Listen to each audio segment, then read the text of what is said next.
Operation सिंदूर एक शक्तिशाली कारवाई. भारताच्या शत्रूंना दिला गेला स्पष्ट इशारा. आता क्रॉस बॉर्डर दहशतवाद सहन केला जाणार नाही. आणि याच कारवाईनंतर IANS चा सर्वे आला, जिथे तब्बल 92% लोकांचं मत आहे मोदी सरकारचं नेतृत्व हे दहशतवादाच्या विरोधात अत्यंत प्रभावी आहे. ही केवळ आकड्यांची गोष्ट नाही, ही आहे देशाच्या विश्वासाची गोष्ट. सर्वेमध्ये आणखी एक मोठा संदेश दिसतो. 70% लोक म्हणतात पंतप्रधान मोदी हे आजवरचे सगळ्यात शक्तिशाली अँटी टेरर नेते आहेत.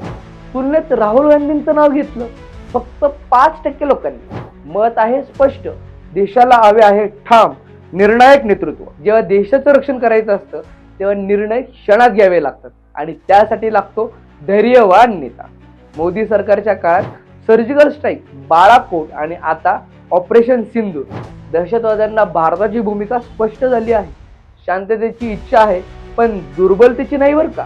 देश सुरक्षित वाटतोय कारण पाठीशी आहे असं सरकार ज्यांच्यावर 92% भारतवासियांचा विश्वास आहे. दहशतवाद विरोधात लढण्यासाठी हातात झेंडा आणि मनात निर्धार. भारत आता थांबणार नाही.